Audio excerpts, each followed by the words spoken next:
Bugün sizlərlə bərabər cəzalı daş çatmaqası oynayırıq. Kimlər? Dayım oğluyla.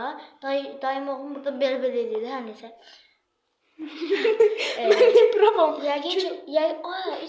Yəqin ki, bəziləriniz məni tanıyır, bəziləriniz məni tanıyır. Hələ ki 33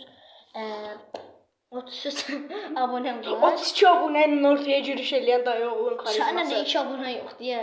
Var. 7-8 dənə abunəm var. 60.000 dollar da abunə alsaq. Hamıda tanıdıqlarım, həm desə. Məndə görə tanıdıqlarım deyil. Yox. İndi nə deyəcəydim mən? Taş makası keçirik. Taş makası uduzan bu limonlu suyu. Deyəm, hamı görsün. Su tökərək də biraz, çox limon. Baxın, burada limon var. Limon. Baxın, burada da limon. Seyircilər gördüm şu anda. Kameramız 35 FPS çəkdiyinə görə hamı görür onu. Görünür də, bax sapsarıdır. Hər nəsə. Can. Bir də dəqiqə, bunu deməsəm patlayaram. İstəşanın mistikliyi.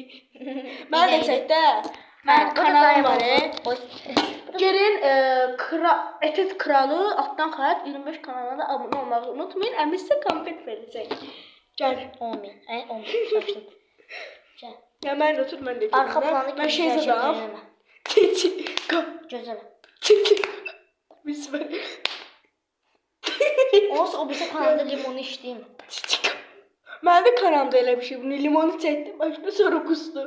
Mən qusmadım. Mən niyə basıb aldım? Gəl. Gəl. İçim də da. Gəl.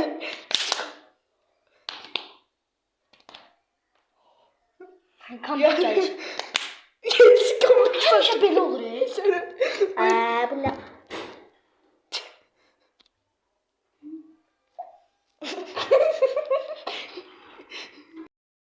Uşaqlar, axırdakı səsə görə üz istəyirəm. Şlup. Bugündən bu qədər. Sabah da video atacağam. Həm kanalda olacaq. Həm ödüllər olacaq, həm də cəzalar. Cəzalar duzlu su, limonlu su. Sonra taparıq da sonrasını. Acılı biber. Amma ödül avı nədir? Ödül avı olsun gəl bu serinin adı. Ödül avı nədir? Biz Brawl Stars oynayırıq. Amma ödüllər isə şəkərbura, paxlava, bəzək vururuq. Onca şəkərbura, paxlava. Amma uşaqlar bir dəqiqə söz bilsəm, uşaqlar sabah Ayxanın da kanalında, mənim də kanalımda çox gözəl çətdə çəkdiyimiz qorxu videosu gələcək. İzləməyi unutmayın. Dəqiq bilmirik yəni. Mənim kanalımda gələ bilər, amma bu şəxsiyyətin kanalında gələ bilməz. Çünki şəxsiyyət deyil. Çünki mən sabah kəndə də gedə bilərəm. Bakıya gedə bilərəm.